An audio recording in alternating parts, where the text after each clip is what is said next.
COVID-19 recovery, helping Hoosiers recover financially, physically, mentally, and socially through services provided by Community Action of Greater Indianapolis. Services include energy assistance, child care, family support, education, training programs, and food assistance. COVID-19 recovery.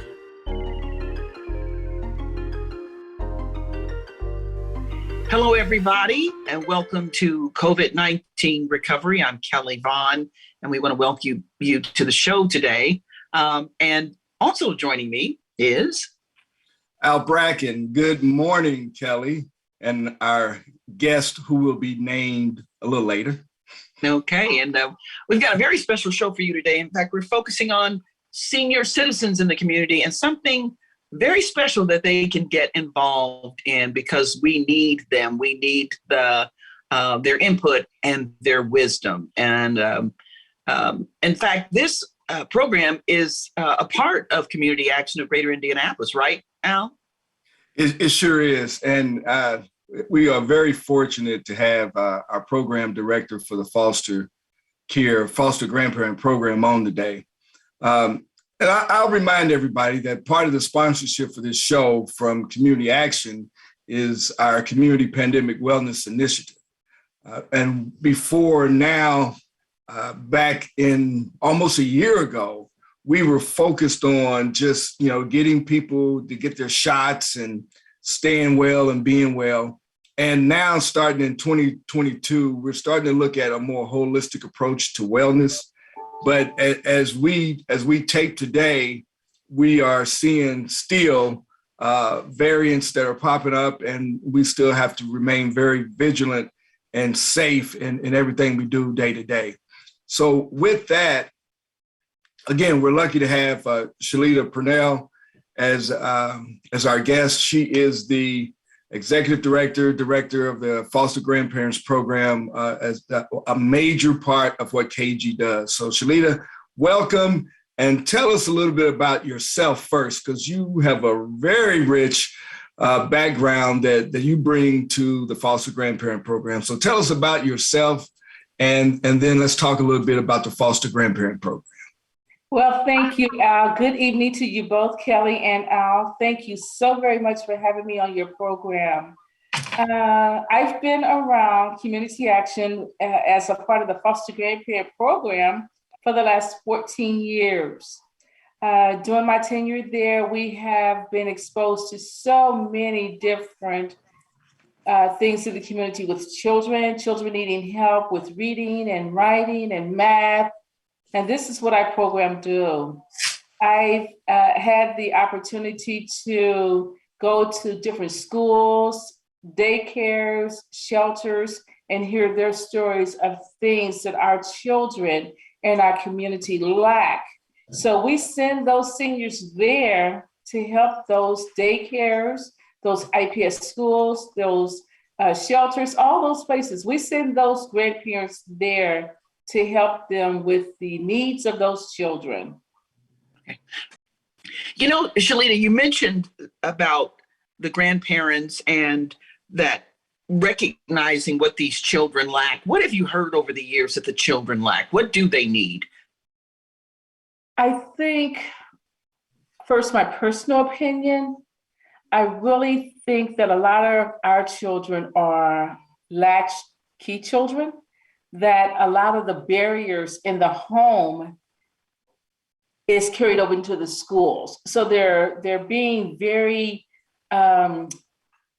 mean and no discipline. And a lot of that, I believe, come from the homes first. And I say that because some of the grandparents, they will call me and says, these children curse you out. These are preschoolers, kindergartners. So these children, I think, need that nourishment, that love, that attention. They need to hear somebody say to them, I love you, instead of always hearing from teachers, sit down, stay in line, be quiet. We need to refocus on what we need to do to help our children to come out of that, stay in the straight lines, stand straight, they go through a lot at home, and to go to school, come to school and hear those same things, it puts, I personally think it put a lot of pressure on our children when all they hear is don't do this, don't do that. So the seniors that work with the children, they themselves talk about how the children curse you out, don't want to hear it.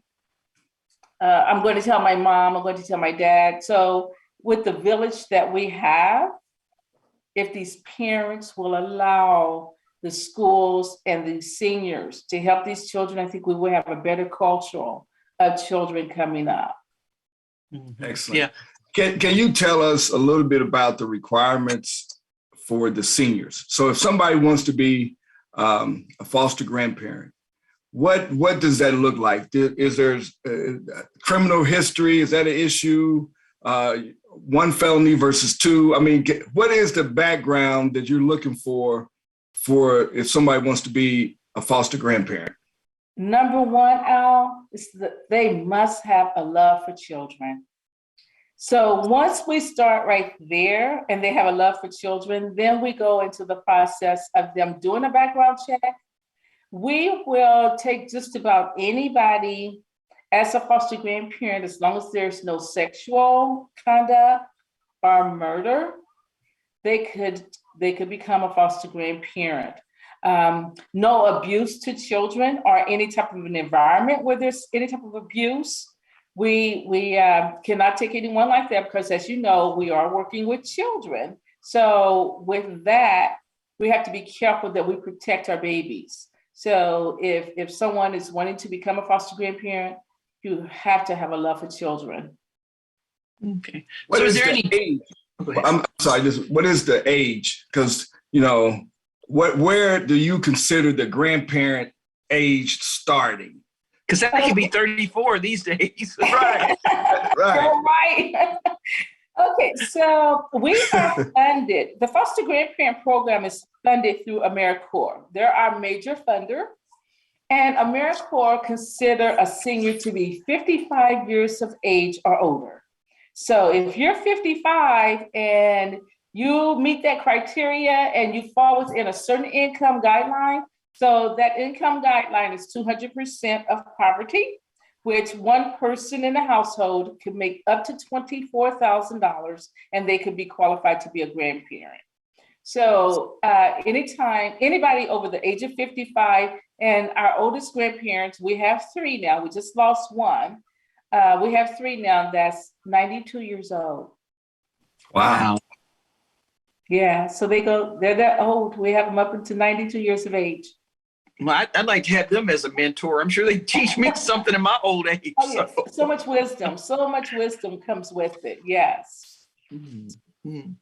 So how are they dealing with the little attitudes of the young people? Because certainly somebody from a generation of being 92 years old, that did not exist. Not even in my generation, where a kid was allowed to be that disrespectful. What did these grandparents say? And how are they? And do you see it? Do they see it change by their involvement? Oh my God, you really do see it. We have meetings all the time, and we have training. We have ongoing training with our seniors of how to deal with our children. So one of the grandparents one day came in and she says, "I have a little secret. I want to tell everybody how we can work with these children." So when a child is disruptive, you get to that child and you whisper in their ear and you let them know, this is not going to be tolerated. I expect more from you. And believe it or not, it worked. It worked when you talk to a child in their ear as a whisper, they hear you. Does that work with husbands and boyfriends? I don't know. So it worked with my husband. I had to try that one. Yeah, so I think that when we're not hollering at the child and we're just speaking to them in the very, very low tone, they can hear us because all they're hearing around them all the time is someone screaming and hollering at them. So the grandparents now, they are whispering to them and they're talking to them directly into their ear, and then they hug them and they tell them that they care. Children, they accept that love. They love that. So it worked with a lot of our children when they get right into their ear. I'm not tolerating this. Why are you acting like this? And they quiet down and they listen. Wow, I had never heard of that technique. Interesting. Yeah. I know I don't have the patience to use that technique, and I appreciate, this is the type of program and activity that I have a huge amount of respect and appreciation for, because regardless when it comes to the seniors and the foster grandparents of 200% of poverty and whatnot, you said it right. You have to have a basic foundational love for kids to be able to do that, and everybody is not built for that. Exactly. And I know we're going to have contact information for you on the screen if it's not already there. And you're going to have a lot of people that's going to want to know how they can get involved as far as sponsoring different programs. But my question to you is there, if you've been doing this for 14 years, do you get kids that come and keep in contact and tell success stories about their experience with foster grandparents and I was here and now I'm there type stories? You get a lot of that. Thank you, Al, for asking that question. I'm not telling my age, but I had myself a foster grandparent when I was in school.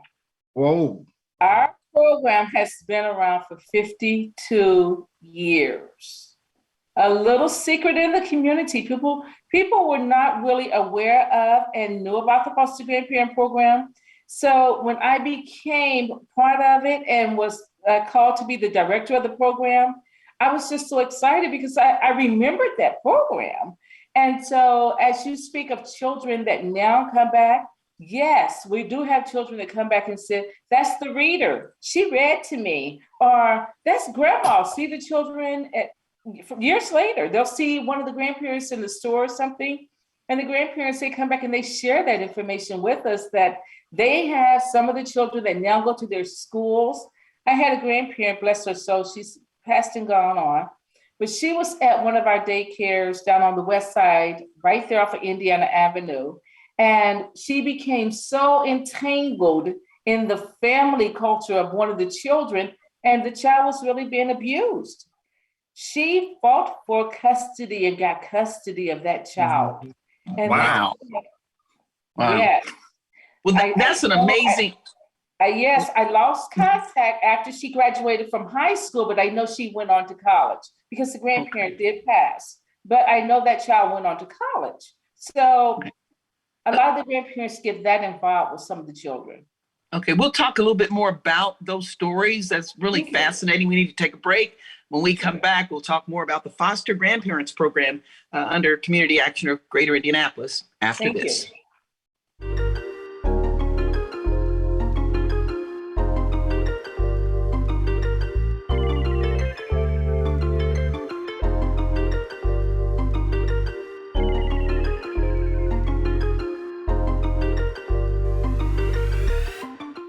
During the COVID-19 emergency, community action agencies are open and here to ensure the well-being of families across the country.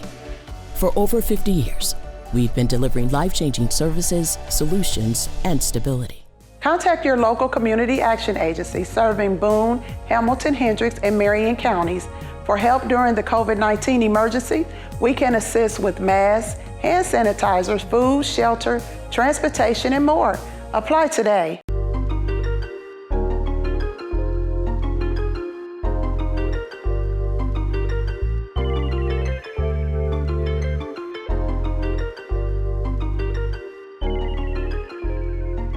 And we're back here on COVID-19 recovery, and we've been talking to Shelida Purnell about the Foster Grandparents Program with Community Action of Greater Indianapolis. And you were sharing some stories with us about how parents have helped children to become better little people, I guess. Yes. Yeah. For a person, what does it take for a person who's considering this to really be a part of this program? is there anything special? Do you have to have money? Do you do anything special? You spend money on kids? What is required of that grandparent? As I spoke and stated earlier, to have a love for the children. We, at the Foster Grandparent Program, Community Action of Greater Indianapolis, we will supply them with everything they need to become a grandparent.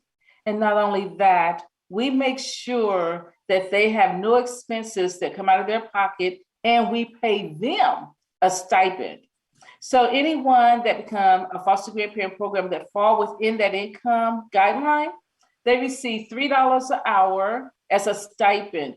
So if they receive any type of government assistance, that stipend that they receive will not affect any government assistance that they may receive. So they may have food stamps or Section 8. That is not affected in any kind of way. Social Security. Yes, and we also pay them for transportation reimbursement. So from their site, from home to their site and back home again, or any meetings that we have, we pay them for that. And we also have so many incentives. My grandparents, and I call them mine because I call everybody grandma and grandpa, but we've been to Washington, D.C., to the White House. We have been to Noah's Ark. We've been down to Mobile, Alabama. We've been to New Orleans. We've been to Biloxi, Mississippi. So we also do excursions outside of helping the children to give them something to enjoy and appreciate outside of just doing that work with the children. So there's so many incentives on being a part of our program. Okay. So, Shelida, I'd like to know that if y'all, when you guys take a trip to the boat, if you take the kids with you, or is that strictly for the foster grandparents? The excursions that we do, if they're educational, like when we went to the White House, it was for both. Is that right? Yes. So when we do educational, and that was educational, we are talking about trying to plan something else, an educational excursion for the grandparents. And so there will be children invited because children, a lot of them that they work with, they're also below poverty. They do not get opportunities to go outside of the city.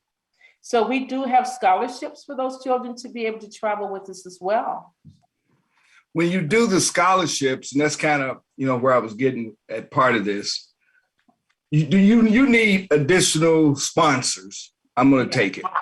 And how does that work? If somebody wants to sponsor the program and just donate to the program ongoing is one thing.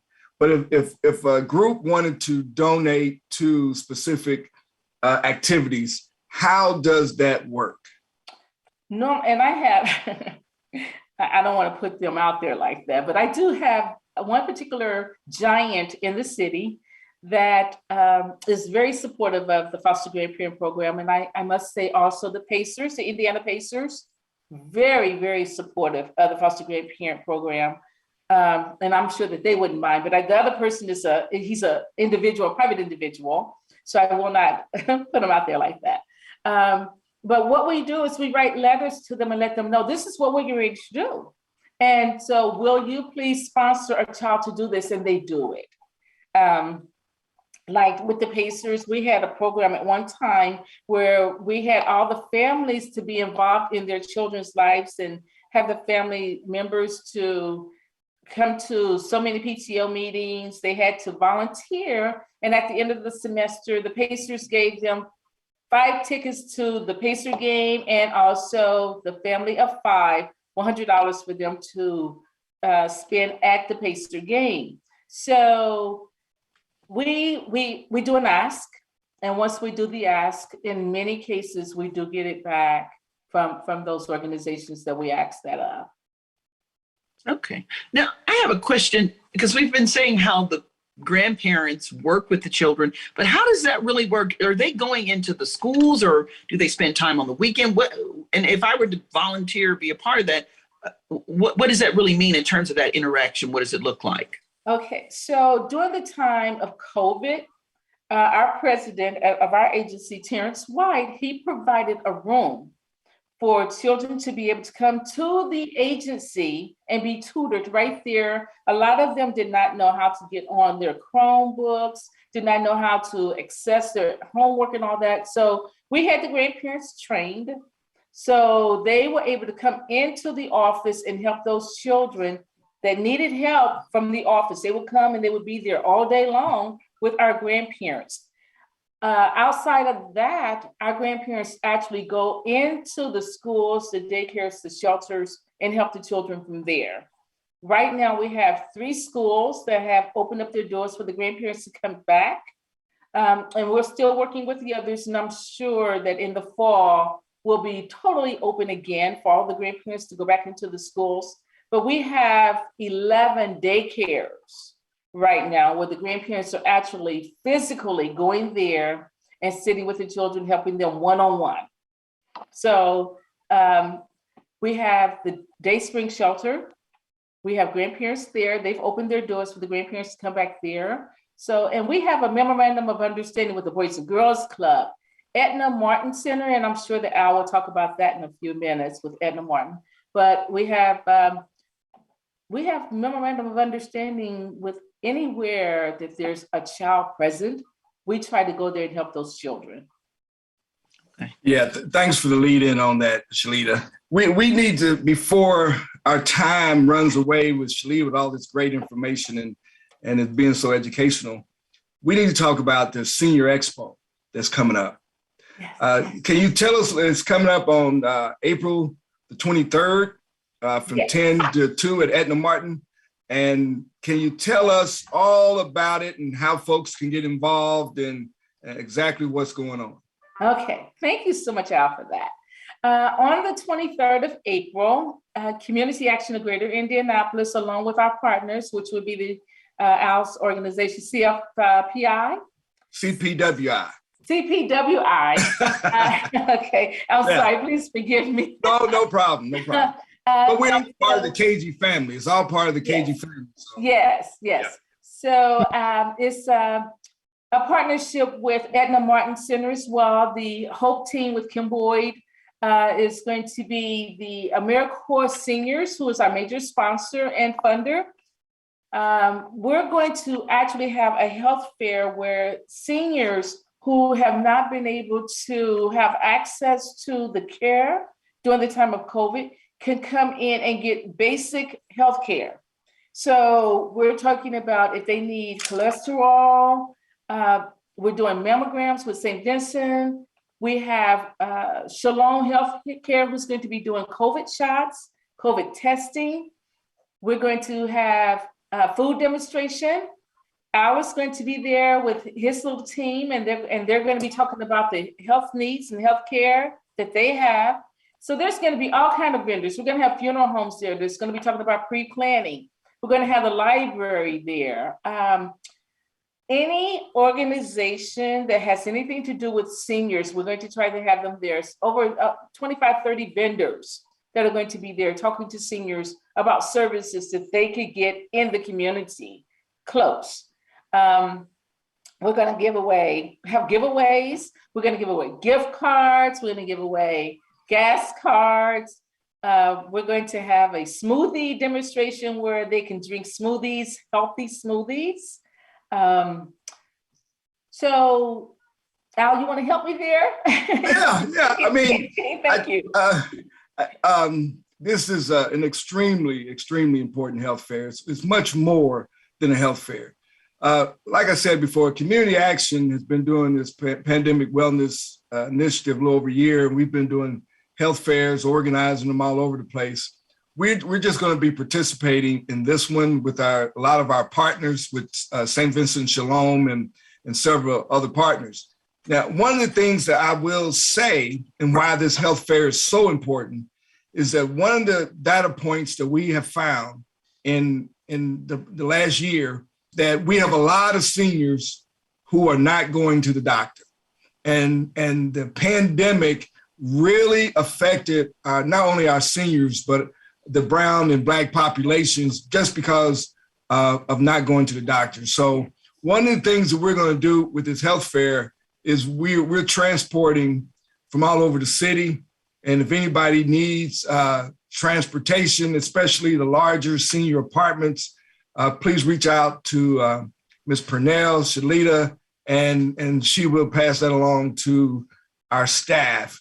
So we would encourage everyone to come out, especially our senior populations, and get your cholesterol checked. And Shalom is going to be there along with some other partners that will give everyone the opportunity to schedule a doctor's appointment.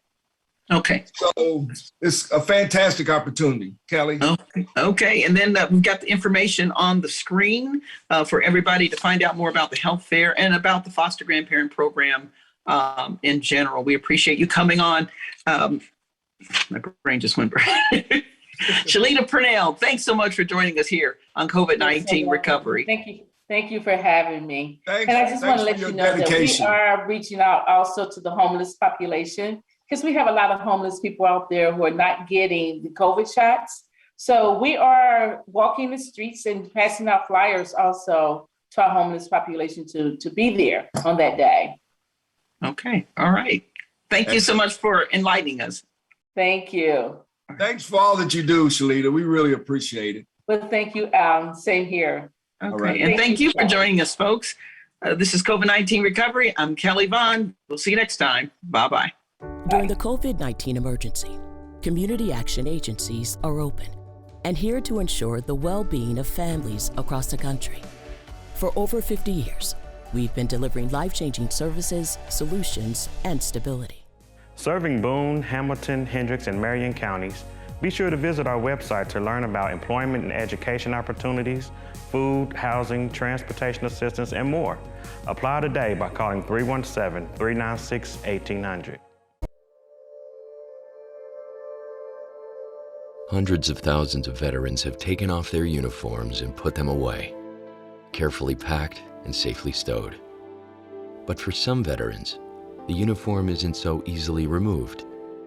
The emotions experienced while serving continue to weigh on them. Life after service is different. Many veterans find transitioning difficult.